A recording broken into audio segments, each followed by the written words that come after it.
나라를 어렵게 만드는 가장 대표적인 미혹, 거짓 중 하나가 바로 평화에 대한 것입니다. 북한에 대한 약간만 비판적 이야기를 해도 그러면 전쟁하자는 것이냐라고 따져 묻는 사람들이 많죠. 북한을 도와줘야 평화가 오고 자극하면 전쟁 난다. 과연 이 말이 사실인지 검증해 볼 필요가 있습니다. 5월 3일 북한이 GP에서 도발했습니다.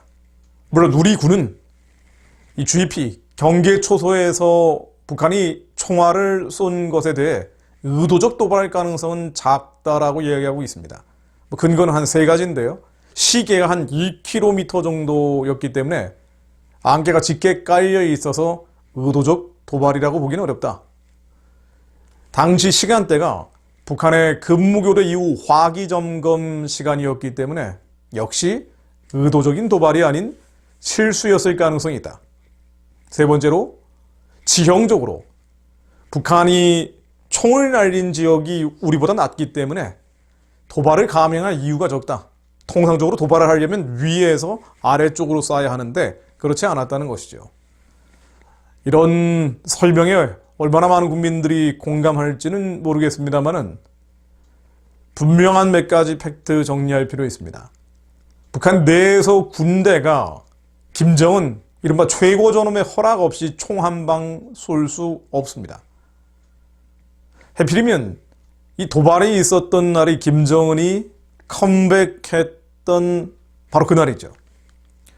남한에서는 김정은 사망설 등 매우 불편한 심기를 가지고 있었을 가능성이 많은데요. 하필이면 이날 도발했다는 것은 공교롭죠. 무엇보다 실수로 도발을 했다면 GP에 정확하게 총알이 4발 맞췄는데요. 실수해도 이 정도면 작정하고 도발을 하면 도대체 얼마나 큰 일이 벌어질까 생각만 해도 끔찍합니다. 이유와 원인은 무엇이든 간에 분명한 것은 명백한 9.19 군사합의 위반입니다. 서로 적대행위 금지하기로 했죠. 9.19 군사합의는 2018년 4월 27일 판문점 선언에 대한 후속 조치로 맺어진 것입니다. 그래 조금 더 들여다보면요, 4.27 판문점 선언의 위반이기도 합니다. 당시 남측 대통령이 이렇게 얘기를 했었죠. 자, 당시 대통령 발언입니다. 김정은 위원장과 나는 평화를 바라는 8천만 결의 염원으로 역사적 만남을 갖고 귀중한 합의를 이뤘습니다. 이제 우리가 사는 땅, 하늘, 바다 어디에서도 서로에 대한 일체의 적대 행위를 하지 않을 것입니다. 일체의 적대 행위를 하지 않을 것입니다. 자, 이 말은 이제 사실입니까? 사실이 아닙니까? 태웅공사의 김정은 위중설, 지성호 당선자의 김정은 사망설을 가지고 계속 거짓말이라고 몰아가고 있습니다만은, 자, 이런 발언들, 일체의 적대 행위를 하지 않을 것이라는 2018년 4월 27일 대통령의 발언도 결과적으로는 사실이 아닌 것으로 지금 확인된 것이죠. 어떤 면에서는 이번에 처음 확인된 것이 아니고요. 2018년 4월 27일 상호 적대행위를 하지 않기로 하고 9.19 군사합의, 같은 해 9월 19일 맺어진 이 군사합의를 통해 다시 한번 군사적인 확약을 했습니다만은 그 이후 북한은 계속 적대적인 행위를 해왔습니다.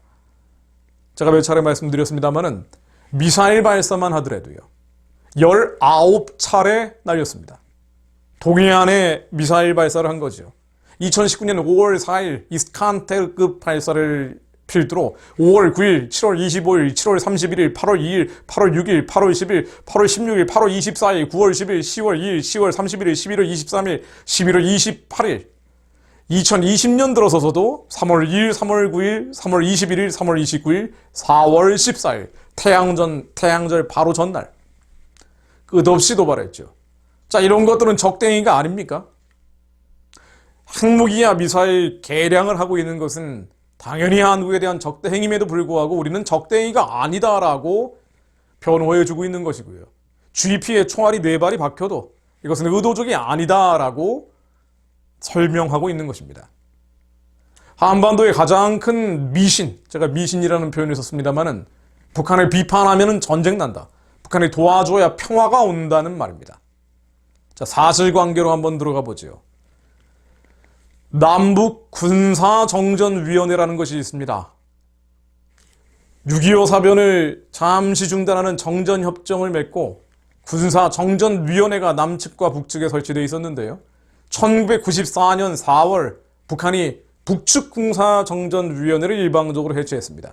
자, 이때까지 집계된 통계에 따르면 1953년 7월 27일 휴전협정 이후 1994년 4월 말까지 이 정전협정, 잠시전쟁을 중단하자는 정전협정을 위반한 건수가 42만 5,271건입니다. 6.25 이후 현재까지 북한이 도발하지 않았던 해는 1954년, 1956년, 1972년, 1988년, 1989년 5년이라고 언론 보도에 나와 있습니다. 요컨대 북한은 한국이 도와주든 도와주지 않든 돈과 쌀과 비료를 주건 안 주건 끝없이 도발을 해왔다는 것이죠. 자, 조금 더 정밀하게 들어가 봅니다. 정말 북한을 자극하면 전쟁 나고 도와줘야 평화가 오는지 말이죠. 1998년에서 2007년 이른바 김대중 노무현 정부 햇볕 정책 기간 동안 대북 지원, 경협 자금 등으로 들어간 돈이 69억 5,950만 달러입니다. 한국 돈으로 따지면 8조 6,800억 원 정도 됩니다. 현금과 현물을 합친 거죠. 저도 몇 차례 말씀드렸습니다만 이 곡물 가격, 태국의 안남미로 바꾸면 최소 23년 동안 북한 주민들이 먹고 살 수 있는 식량 살 돈이었습니다. 그러나 북한 주민 여전히 가난하고 굶주리고 있죠. 자, 그런데요. 이 23년치 식량을 살 수 있는 돈과 쌀과 비료가 들어갈 때 북한은 어디에다가 전용했는고 하니 군사력 증강에 전용을 해왔습니다. CSIS라는 미국 전략국제문제연구소라는 기관이 있습니다. 2006년 아시아 군사력 비교, 아시아 군사력 비교라는 보고서에 따르면 북한의 군사비 지출이 김대중 정권 초기인 1999년 21억 달러에서 노무현 정권 중간인 2005년 60억 달러로 늘어납니다. 한마디로 우리가 23년치 식량 살 돈과 쌀과 비료를 주고 있는 그 기간 동안 북한의 군사비 지출은 3배가량 늘어난 거죠. 이 기간 동안 북한은 생화학 무기를 세계에서 3번째, 미사일을 세계에서 4번째, 잠수함 능력을 세계에서 4번째로 끌어올렸습니다. 잠수함은 신사적인 무기가 아니라는 영미권의 인식이 있어서 영국이나 유럽에 있는 나라들은 잠수함을 냉전 이후 계속 줄여왔죠. 유지하기에는 돈도 많이 들고요. 그런데 북한은 계속 업그레이드를 시킨 겁니다. 자, 마침내 2006년 10월 9일 핵실험을 합니다. 그럼 2006년에 우리는 북한을 도와주지 않아서 이런 도발을 하는 것인가요? 그렇지 않죠. 정반대였죠. 당시 통일부 통계에 따르면 대북 지원이 2억 9,828만 달러, 그러니까 한국 돈 2,982억 원이었습니다. 현금으로 지급한 거죠. 가장 많은 돈을 받아 먹고 가장 큰 도발을 한 겁니다. 2010년 천안함 폭침이나 연평도 포격, 천안함 폭침 때 사용했던 것이 잠수함 아닙니까? 이 잠수함이 언제 개량이 됐나요? 이런 정도로 업그레이드가 된 것이 바로 우리에게 가장 많은 지원을 받던 기간이었죠. 북한이 도와줘야 평화가 오지 않습니다. 북한을 자극한다고 전쟁 나는 것도 아닙니다. 정전협정을 위반한 건수가 42만 5,271건에 달한다라고 통계는 나오는데요. 이 정전협정 위반 건수를 포함해서 여러 가지 도발 가운데 주요한 도발을 2011년 국방부에서 발표한 게 있습니다. 이 42만 5,271건은 총 쏘고 대포 쏘고 미사일 날리는 거 다 합친 거고요. 그 중에 주요한 도발들. 요즘은 이런 통계도 내지 않습니다만 2011년 국방부에서 발표한 적이 있죠. 당시 발표 사례는 221건이었습니다.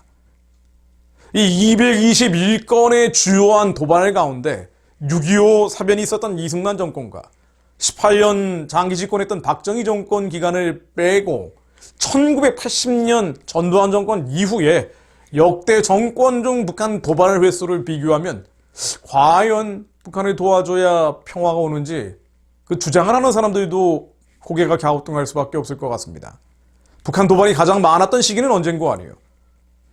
221건의 주요 도발 가운데 김영삼 정권과 김대중 정권 때로서 연평균 도발 건수가 각각 4.8회, 4.6회, 총 24회, 총 23회. 5년 동안 가장 많은 도발이 있었던 것은 김영삼, 김대중 정권 때였고요. 그 다음 노무현 정권, 연평균 3.4회, 총 17회에 달합니다. 오히려 북한에 대해서 유화적으로 나갔던 정부의 북한 도발이 더 많았다는 것이죠. 도발의 빈도가 현저히 낮았던 기간이 있습니다. 군인 출신 대통령 집권 기간이었죠. 노태우 정권과 전두환 정권 때 연평균 각각 2.4회, 2.22회, 총 12회, 총 18회에 각각 달합니다. 이 숫자가 머리에 잘 알아다실 텐데 간단히 이야기하면 군인 출신 대통령 집권 기간, 북한에 대해서 강하게 응징하겠다는 의지를 표명했을 때 북한은 가장 도발을 안 했다는 것이죠. 북한은 정상적인 정권이 아닙니다. 비정상적인 정권이기 때문에 강력한 대응이 도발을 막는다는 것을 확인시켜주는 것이죠. 오히려 유화적으로 나가면 돈 주고 쌀 주고 비료 주면 만만하게 보고 우습게 도발한다는 것입니다. 통계가 보여주는 결론은 명쾌합니다. 북한에 주는 돈과 쌀과 비료는 평화를 파괴합니다. 평화를 지키는 길은 한국인의 단호한 의지, 그리고 이것을 국제적으로 확증시켜준 한미동맹입니다. 그럼에도 불구하고 여전히 북한을 도와줘야 평화가 온다라고 주장하는 것이 한국의 지배적인 담론이 돼가고 있죠. 왜 이럴까요? 가장 큰 이유는 한국인들의 안보 포퓰리즘 때문입니다. 단기적으로 깡패들이 와서 짓궂게 굴 때 돈을 주면은 당장은 편할 수 있다라는 생각 때문이죠. 장기적으로 보면 이것은 심각한 문제점이 됨에도 불구하고 지금 와서 이른바 삥 뜯기는 게 더 낫다라고 보는 단기적인 시각. 이건 일종의 인기 영합적 안보 정책이라고 봐야 합니다. 한국 사람들 자체가 이런 생각을 하고 있으면 당연히 이런 정책이 나올 수밖에 없죠. 또 다른 이유를 찾자면 한국의 이른바 진보 보수 좌파 우파 간의 경쟁 구도 가운데 평양 체제가 존속해야 진보 좌파 진영에서 보수 우파 진영을 와해시킬 수 있기 때문에 북한을 강화시키는 것이 남한 정치권에서는 도움이 된다라고 보는 거겠죠. 그러나 가장 큰 이유는 이런 부분들에 대해서 정확한 분별을 해야 될 교회가 미혹되고 있기 때문입니다. 하나님의 말씀과 율법으로부터 떠나버렸기 때문에 정확한 진실이 알려져도 영적인 눈과 영적인 귀가 멀어버리고 있는 분별을 해야 될 교회의 기능이 마비되고 있다는 것이 가장 큰 이유일 겁니다. 히브리서 13장 1절에서 3절 말씀으로 마무리하려고 합니다. 형제 사랑하기를 계속하고 손님 대접하기를 잊지 말라. 이로써 부지 중에 천사들을 대접한 이들이 있었느니라. 너희도 함께 갇힌 것 같이 갇힌 자를 생각하고 너희도 몸을 가졌은즉 학대받는 자를 생각하라. 갇힌 것처럼 학대받는 것처럼 북한 동포들을 함께 울고 함께 눈물을 닦아주려 했다면 이런 일들은 벌어지지 않을 분명한 이유가 있겠죠.